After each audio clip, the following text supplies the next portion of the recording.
Alright guys, one more time. This is Jojo from SC2 News, and this is part of the series Meet Your Digital Overlord, where I talk to different Team Liquid staff, and yeah, we just try to get to know them a little better. My guest today is no other than, as you might see on that little picture there, no other than EvilTeletubby. Yeah, how are you today? I'm doing pretty good. How are you doing, Jojo? I'm doing great. Yeah. Now for a second time, before we talk about StarCraft, Team Liquid, and all that sort of stuff, tell us a little bit about yourself. Where are you from? What do you do? All that sort of stuff. Well, my name is Lyle. I'm from the eastern side of the United States, around Baltimore. It's a little bit away from Washington, D.C., and I'm pretty sure most people know where that's at. I'm about 28 years old. I am married. Have a mortgage over my head, all that good stuff. No little evil Teletubbies yet. All right. Okay. So tell us a little bit about maybe your hobbies and all that sort of stuff. I guess at least one hobby is StarCraft and StarCraft 2. Tell us a little bit about other hobbies maybe. Video gaming is primarily my hobbies, whether it's just actually playing the games or reading more about them, or just honestly, I will spend a lot of time reading, browsing Team Liquid. I try to get online with my friends a lot late at night. So yeah, I guess your normal, typical gamer stuff. Outside of this, I'll play poker. Mm-hmm. But that's pretty much about it. Video games and poker and work. So that eats up most of my time. And any other free time I have, my overlord decides what I do. That would be the wife. All right. If I may ask, what do you work as? You said it's a full-time job. Mm-hmm. I work for a big telecommunications company in the U.S. called Comcast. Mm-hmm.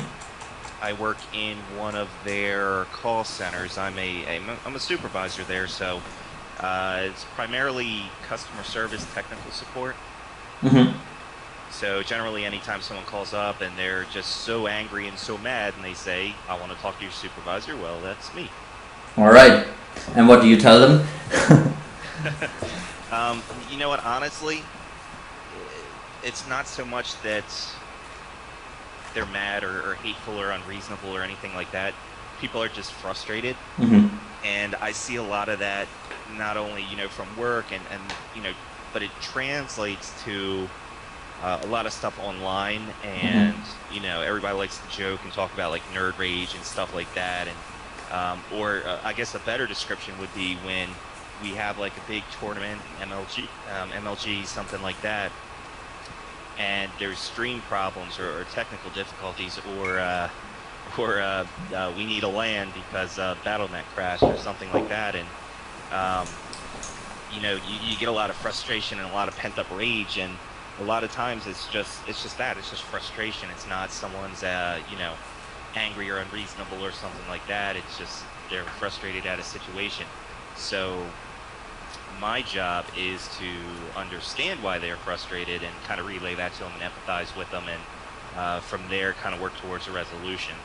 And like I said, a lot of that can translate to online personalities too. So it's kind of funny. I think about this sometimes, but sometimes the skills I have for my job can translate a little bit to like what I do online for Team Liquid, which is the moderation side. Mm-hmm. Obviously, we don't have the same kind of accountability for a website that we do for a business, but a lot of stuff can translate. Mm-hmm. Someone in chat just asked if you deal with customer service on one hand and ban on Team Liquid with the other. I'd be lying if I said I'd never done that before. Mm-hmm. But at work I try to keep a pretty follow by example kind of thing. So I don't usually browse too much at work. Mm-hmm. But you think the skills you're using are very interchangeable for both situations? Yeah, absolutely. Because whether I'm like weighing out a ban, or if I'm at work and one of my representatives is coming to me and they have an issue or something like that, you have to weigh a lot of things. There's a lot of decision and judgment that goes into it. I know a lot of people, like, for example, going back to the moderation side on Team Liquid, a lot of people think we just kind of make like a snap decision and just ban someone without even really putting any thought into it, or sometimes we'll get a lot of people questioning where we ban someone and it's like, well, why was that person banned just for that comment? But really, that person could have had a whole bunch of other bad comments, or they might have already been banned 10 times before in the past 2 months or something, you know? So the skills I think translate are a lot of not so much being black and white, but being able to kind of weigh out what happens, you know, weigh out a few factors and then make a decision. Mm-hmm. All right, so let's talk a little bit about StarCraft. And before we go into TL, I'll start with StarCraft. How did you get into StarCraft? I mean, as you said, it's now, you know, a big hobby of yours, and with Team Liquid, it's a big part of your life, I'd say. How did you first encounter StarCraft, and what was the fascination? Well, sure. Well, that was obviously that would be StarCraft 1 or Brood War. I got it, I believe, I want to say in 1999, and it was actually because a friend of mine had it. Mm-hmm. And I still remember to this day my very first game. I loaded up a just some random map. I think it was like the first one on the list for StarCraft. It was before I even had Brood War, and I loaded up the game, and I think I made like I remember being Zerg, and I think I made like one of every unit, and that was it. And then a few minutes later, a bunch of tanks and Marines steamrolled me. And honestly, as weird as it sounds, I was hooked from that point. All right. After getting steamrolled by the AI, I was like, all right, I gotta learn this. I gotta figure out how to beat that. So. And did you stick with Zerg? Oh hell no! Oh god, Zerg is a you know, mysterious thing to me. Anyone that plays Zerg, I give you guys credit. I truthfully think in Brood War and also in StarCraft 2, although I don't really have as much experience with them as StarCraft 2, but I really think Zerg are the hardest race to play. StarCraft 1 or Brood War, I actually went with Terran as my main race for a long time, just because they had the easiest build orders to memorize. Mm-hmm. But eventually, as I got a little bit better and kind of, you know, started upping my play, like every good American that has low APM, I eventually switched to Protoss. Yeah, and you until now, like, are you still playing Protoss in StarCraft 2? And actually, I did. Yeah, I stuck with, you know, I stuck with the Sons of Ire, so I'm still playing Protoss even in StarCraft 2 now. Brood War, I could be okay with every race, but I was definitely best with Protoss. StarCraft 2, if I'm not playing Protoss, I don't even know the hotkeys. All right. So I'm taking from that you're not playing as much StarCraft 2. Actually, I play a good bit. I play almost every night nowadays, but I'm usually playing more casually. A bunch of my friends and I will get together late at night and we'll go. We'll either play some customs or we'll play some ladder games. And to be honest, I mean, we're not, you know, we're not like trying to make top masters or anything like that. We're usually just fooling around, experimenting with builds, or just playing. And I'll be honest with you, half the time I'm playing, I'm drunk. So, which either enhances or detracts from how well I do, I guess, depending on how much I have to drink. It's like a little curve. I'll start to do better for a while, and then it kind of dips off. But yeah, we play every night, but it's like I said, I'm definitely a casual player. I'm not as competitive as maybe some of the other staff may be, or the pro players or anything like that by any means. But you know, I still love to just, you know, watch and follow the pro scene, and you know, like I said, I like to play myself, but I know that I know what my personal limits are, so I know I'm never going to be quite that level. So I'm just having fun with it. And where does you know, drunken play get you on the NA server in 1v1?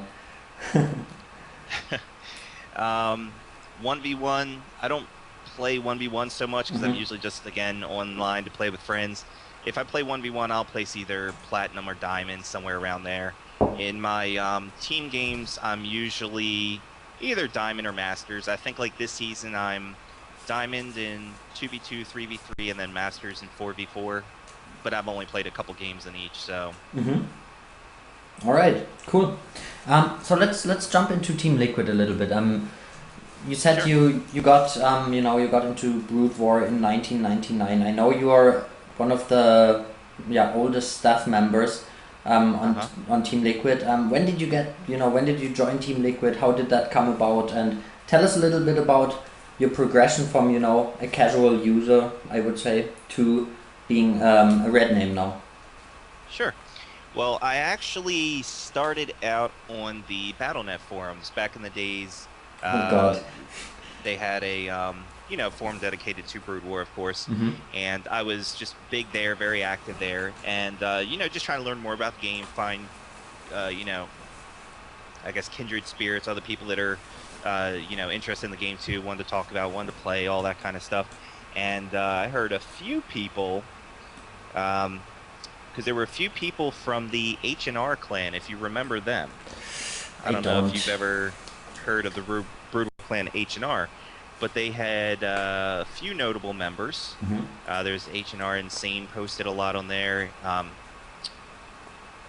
Who else? Who else? The big one, of course, would be Artosis. Hmm. He was back in that clan as well. And every so often, these guys would talk about the website Team Liquid, and they would talk about it with I don't know what a good way to kind of phrase it is, but they would talk about it in very high regards. Hmm. So I thought, okay, well, these guys, because I've played with a few of them too. These guys obviously, they're better than me, so they got to know what they're talking about, right? Yeah. So I hopped on over to Team Liquid. I just kind of browsed a little bit, got a feel for it, and at the time, a lot of the top Brood War players would be posting on Team Liquid. A few of them were even staff. Hmm. So obviously, right there, you have the direct accessibility of kind of seeing the words from really, really good players. So that's, I mean, what's more alluring than that? So I jumped on Team Liquid, posted a lot, and I think I joined Team Liquid in, I want to say 2004 was when I registered my account. And to go from being a regular user to staff, it was about a 2-year time frame. I got my staffhood in, is that a word, staffhood?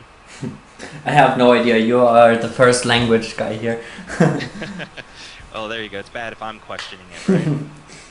But I became staff in 2006, and so from 2 years or so, I think really more than anything else, I was just very, very active. I Hmm. literally, I was still in school and all that. I just posted all the time, and I tried to be as helpful as I could. I tried to contribute when I could, and it was definitely much smaller and more tight knit at the time. But I eventually, of course, the mods noticed that I was just very active posting and that I had a pretty good quality to my post. And the funny thing is that the reason they actually approached me in the first place is because the Team Liquid staff at the time and even today are primarily Europeans. Hmm. You know, it's a site based on Nazgul is the founder, Nazgul and Meat, and they're based out of the Netherlands. Yeah. And a lot of the other staff, again, we're all from Europe and everything like that. So what we actually did was there'd be spammers or people causing problems, and it would be when those guys were all asleep or at work or so, and that's actually when I was active. So they actually needed someone to kind of fill that little void when all the Europeans were sleeping or working or whatever it is they do up there. And basically, we had the American time zones, which let's face it, Americans, we have a great reputation online, and we never cause problems or anything, right? No, never. Not at all. We don't troll or anything, right? We don't do that stuff. So they needed someone to kind of fill that void, so they asked me to do that, and that's basically where I got my start, is to protect the website from the Americans, protect them from the Eastern time zone. Okay, and what is it that you do now? I mean, you do mod work, of course, quite visibly. I mean, I don't know, the latest thing I remember, or a lot of people on TL probably remember, is banning Naniwa, giving him a temp ban. What else is it that you do? I'm sure you're not only banning. Actually, primarily my job there is just moderation. I've wanted to kind of give back more to the website, to be honest with you. It's Hmm. little intimidating when we have other staff members there who just do an incredible job, and they're so good at creating content and just driving ideas and driving change and all this good stuff. And I'm just sitting here with my little band button. It feels like I don't contribute sometimes. So my hat goes off, or my hat goes off to those guys that really kind of do the real work. I consider myself more of a cleanup guy, garbage collector, whatever you want to call it, janitor, something like that, something less glorious. So my main job is, like I said, the moderation side. I've never been able to kind of commit my time and dedication to doing anything else, and I don't think it would be fair if I started to take on another project and then I gave up halfway through. So moderation is good from the standpoint of working with my time, because moderation, there's no set time for it. It's literally just anytime I happen to be browsing the website and I come across things, and I can do something about it. So the moderation works for me. And my biggest contribution on the staff side of it, on the staff forums, would be just discussing moderation policy and things like that. And we've made a lot of changes. A lot of changes have come about from when I was first promoted to nowadays. I'll even give you a couple examples. For example, the first one would be the report structure. I don't know if you have your little report button, Jojo. Yes, I got it, like, I don't know, a month ago or something. I was really happy.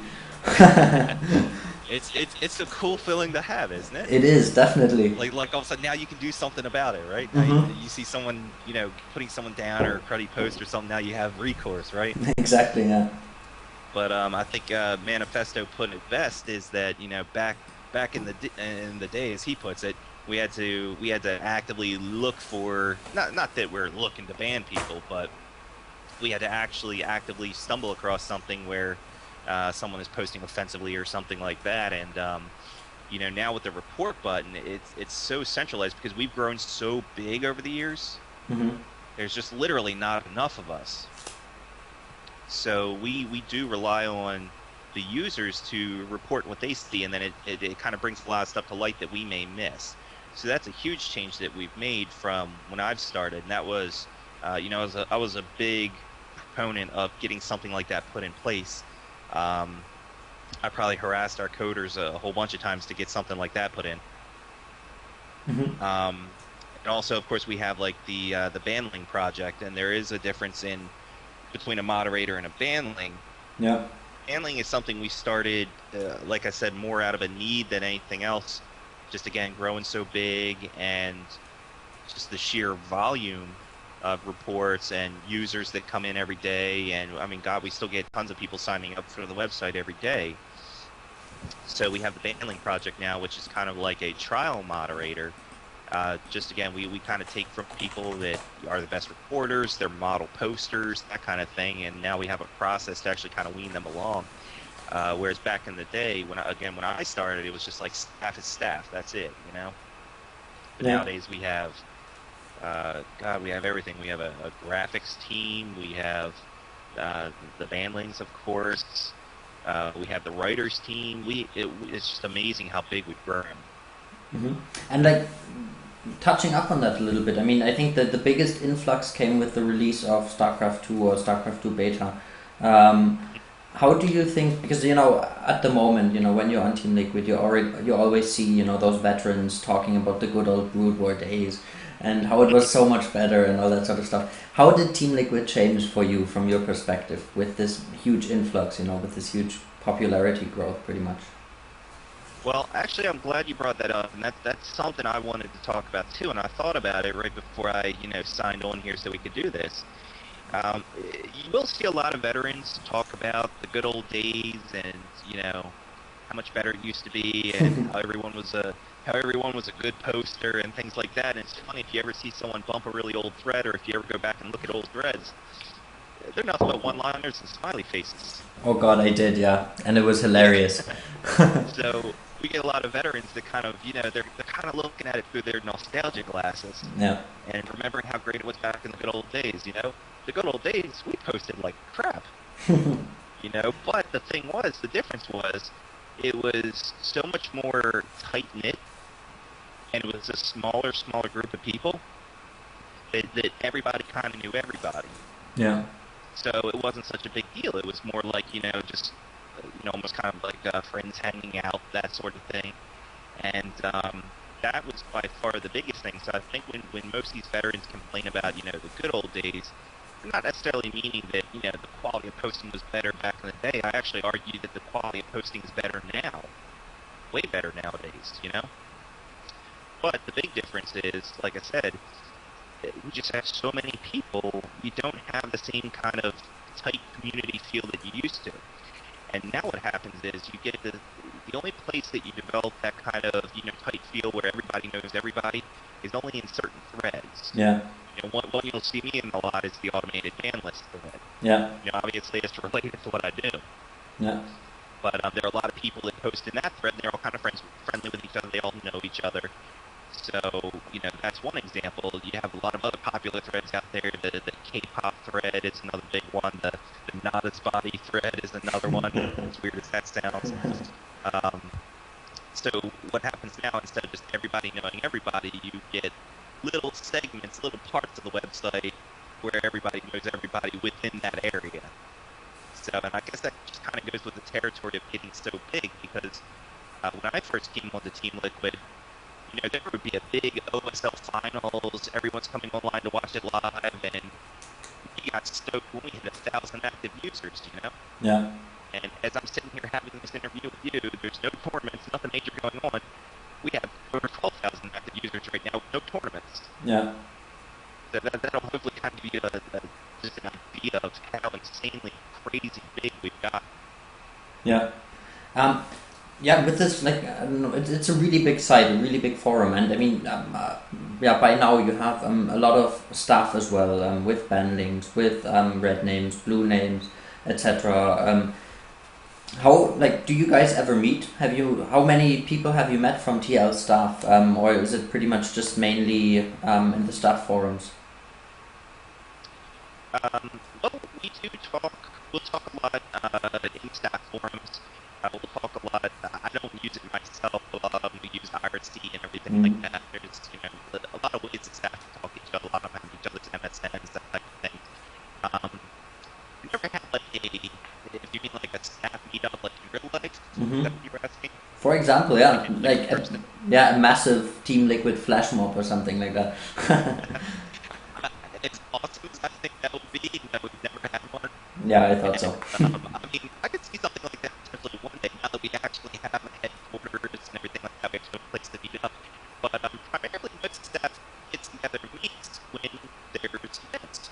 So one of my coolest experiences was MLGDC, which was 2010, I think. Yeah. I'm sure someone will yell at me and tell me how wrong I am if I'm wrong on that.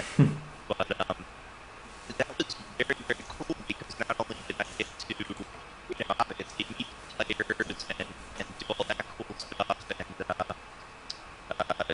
hang out with the after parties and everything like that. I'll tell you more about that in a minute. All right. But it was cool to kind of get to actually meet staff people I've known online for years and years and years. And it's weird when you've known someone online for years and years, and then you finally meet in real life, someone that you feel like you really know, and then you're shaking their hands and you're just seeing them for the first time. It's kind of unusual, but you get really comfortable with people right away. Yeah. Except for he's a dirty liar. Straight behind that cocaine word. All right. Yeah, we already had a little full-on flame wheel thing going on in the last interview. Okay, now this. Okay, you said after party. I want to follow up on that. Oh yeah, that was very, very cool. One of my favorite guys on Team Liquid and favorite guys in the whole world is Jeff Robinson, aka In Control. Just really such a cool guy. Despite all the flack he gets, and he's obviously a very opinionated person. But he's a really, really good guy, and it's really cool for me to go. And I was kind of talking to him a little bit, and after spoiler alert, after Hydra won the MLGDC, I don't know if I can spoil something from 2 years ago. But, back then, you still had the spoiler policy, so probably exactly. I don't want to contradict myself, So, but I was kind of hanging out with him, talking to him a lot, and the games were over. Hydra won, like I said, and I was kind of getting ready. I was there with a friend, and we were just kind of getting ready to roll out. And Jeff said, hey, we're just going to hang out for a little bit. So I thought, okay, that's pretty cool.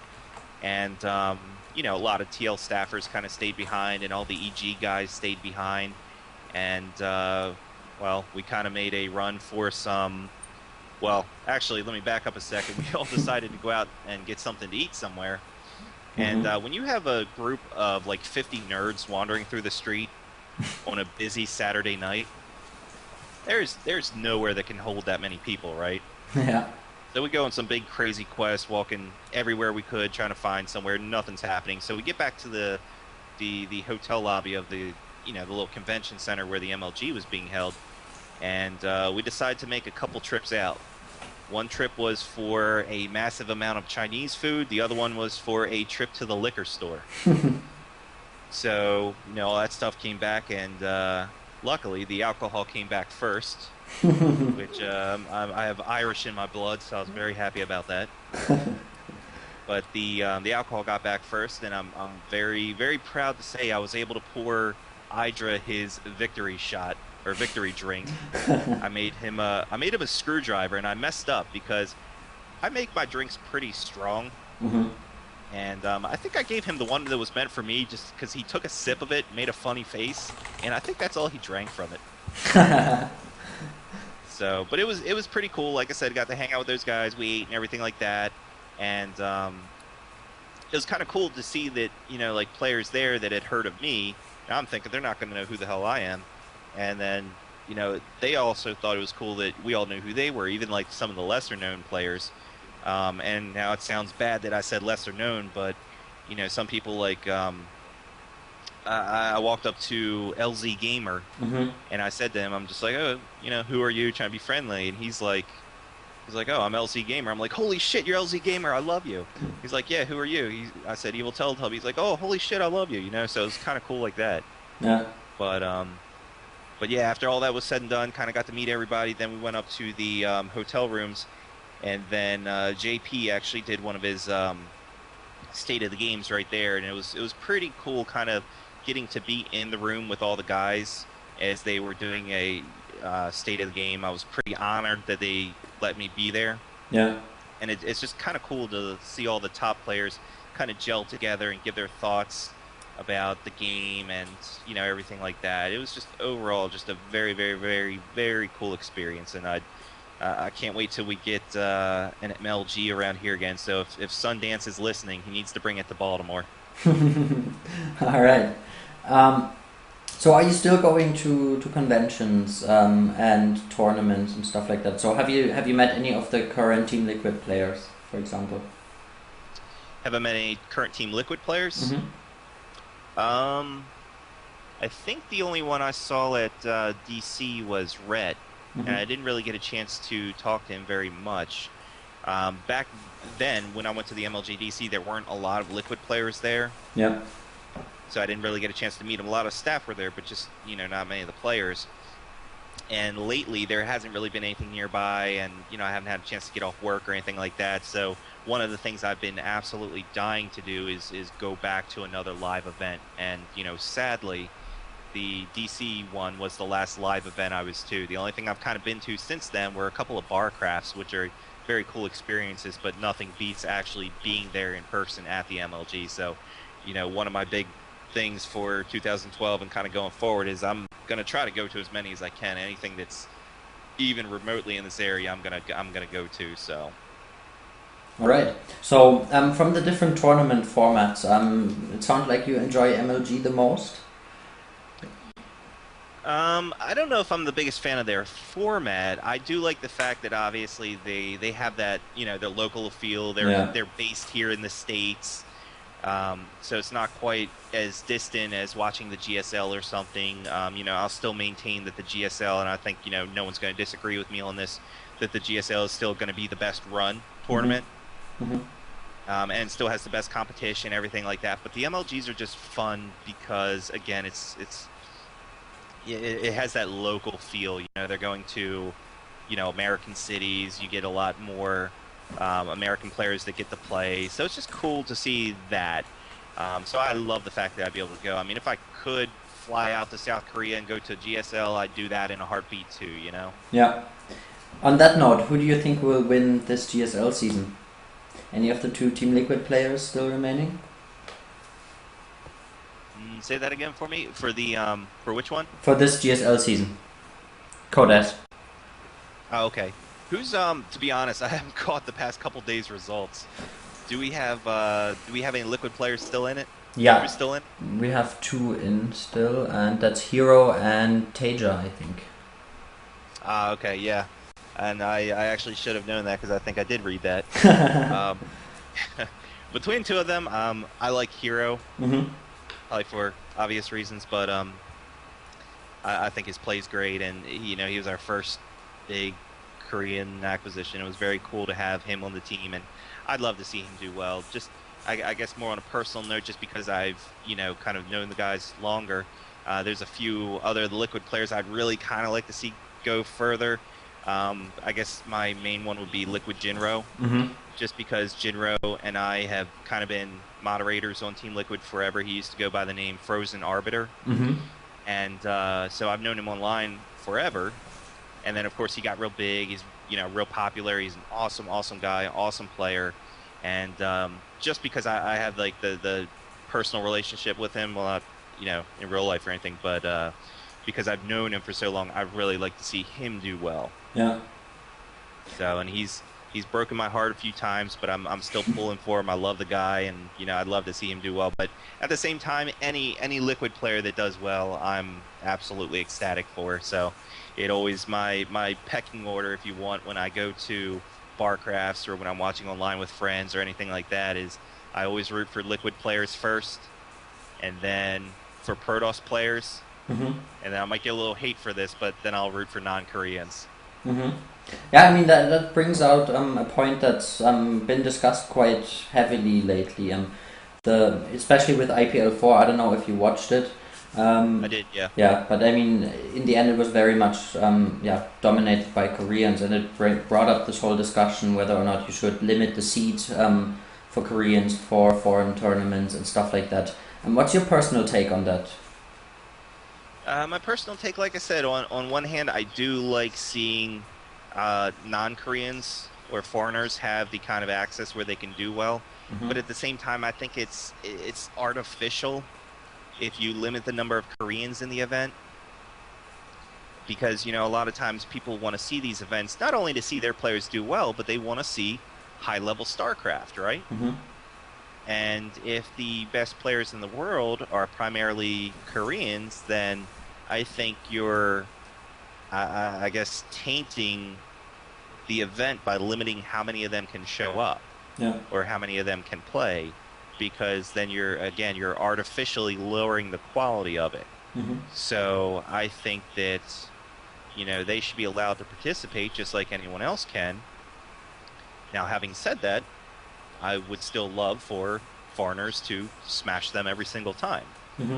So I'm still rooting for the non-Koreans, but no, I think it would be unfair, and unfair to the event, unfair to the spectators to limit the amount of Koreans that could show up just because you want to see a non-Korean win.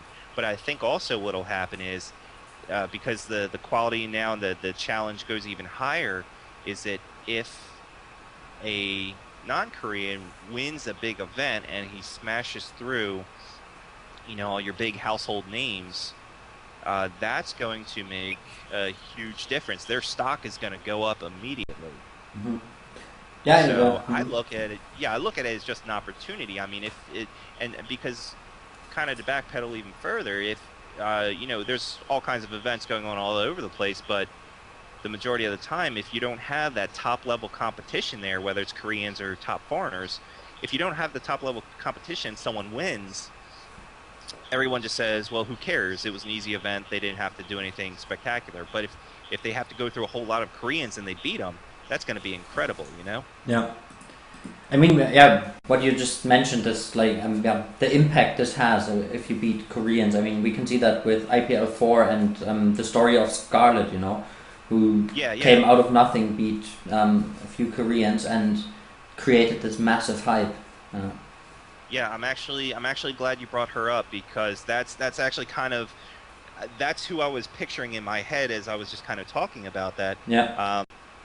I mean, let's be honest, no one knew who the hell Scarlett was. And no offense to her or anything, but she didn't have any big showings, results, or anything like that before, right? Yeah. So she was kind of an unknown, and I'm sure there are a lot of good unknown players out there, but obviously the IPL, she did really, really good. She smashed a few really well-known names, and all of a sudden people are like, whoa, who the hell's this? Mm-hmm.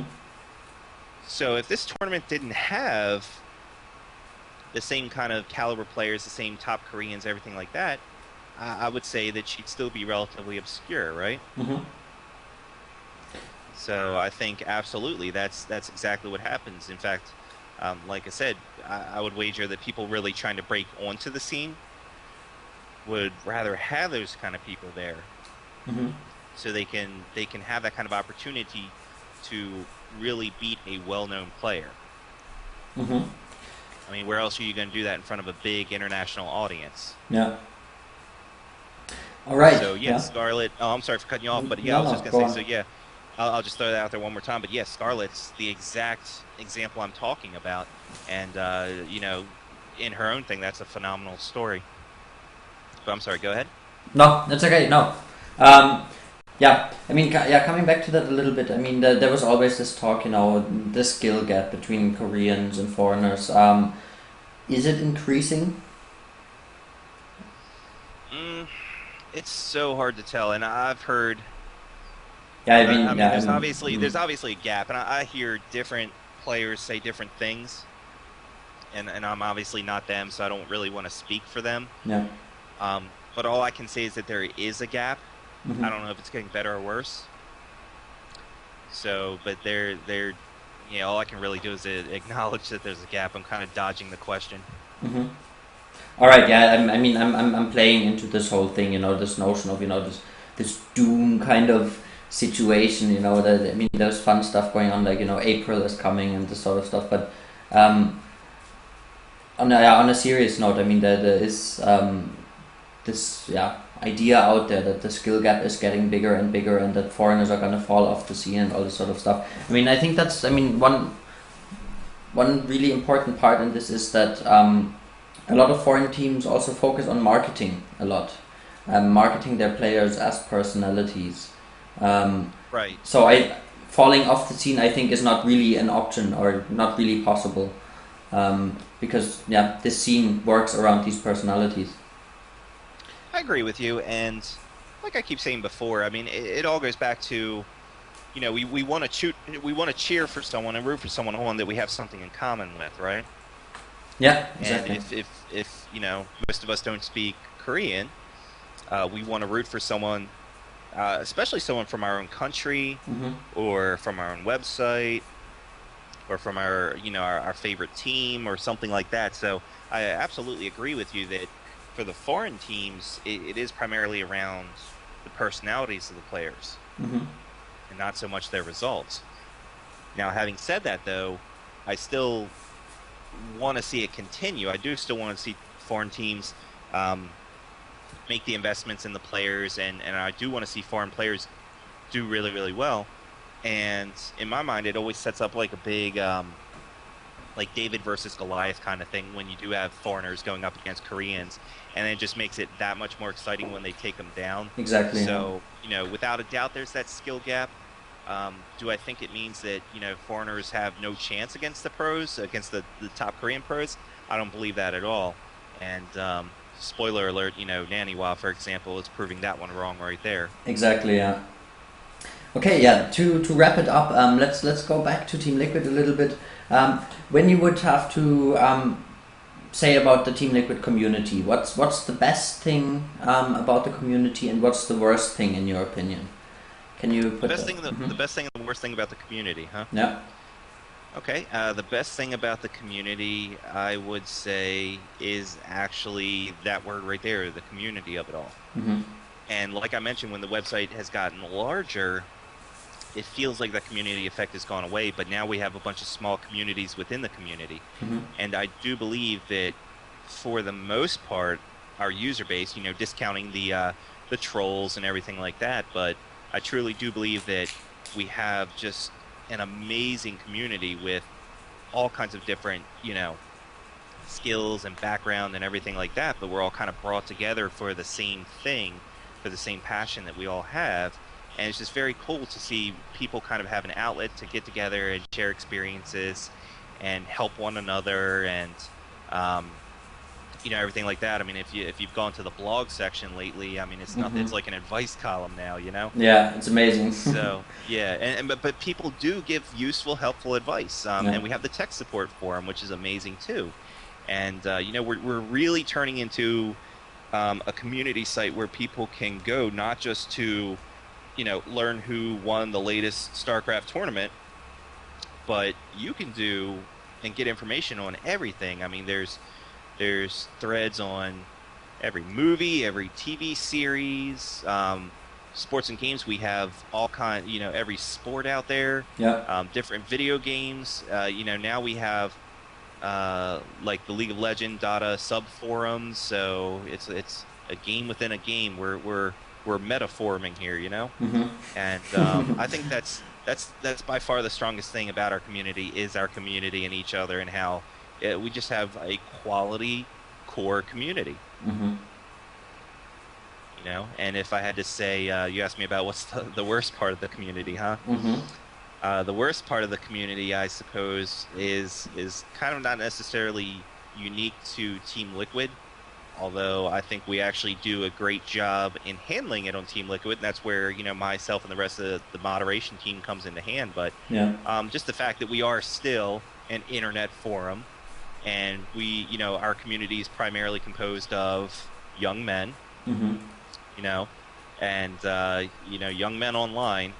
You know how that goes. So we still have a lot of people that just want to tear each other down and that type of thing, bash people, attack people, being disrespectful, all kinds of stuff like that. So, that's kind of the uglier side of it, but I think on Team Liquid we do a better job of handling that than the vast majority of websites that you're going to find out there. Definitely. Yeah. Um, so following up with that a little bit again. When it comes to modding, what brings out the evil in the Teletubby? Um, what brings out the evil in me is when someone has already been told about something Hmm. and or we've already had to take moderation action on them before, be it a warning, a temp ban or something like that, Hmm. and they do it again. There's nothing that will anger me more than we've already told you, especially for some people where we have to tell them several times, Yeah. and after a while we realize, all right, if you don't make the change, it's obvious you're not going to listen to us, so see ya. So that's probably the one that'll bring my most evil out on me. Um, a lot of times I may look evil in my ban reasons. Most of the time I'm just trying to get a little bit of a laugh or something like that. And truth be told, to kind of flip your question around, Yeah. what makes it so much better, or what really makes me feel good about it, is if I ban someone or warn someone or something like that, and they actually reply to me and either explain what was going on or they ask for clarification. And, those are the users I respect the most Hmm. because, as you can guess, we get a lot of not so pleasant reactions, Yeah. especially if we ban someone and they're generally being a jerk in the first place.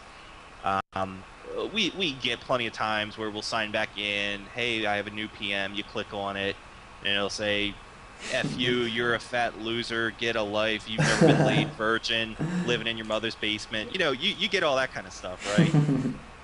So the ones that truly impress me are the people that swallow their pride and reach out to one of us and say, hey, why was I banned? What's this? What can I do to avoid this in the future? That sort of thing. And to be honest with you, 99% of the times they become very productive conversations, and people genuinely do want to do better and want to fit in the community. And lots of times it's just they didn't understand what the expectations were.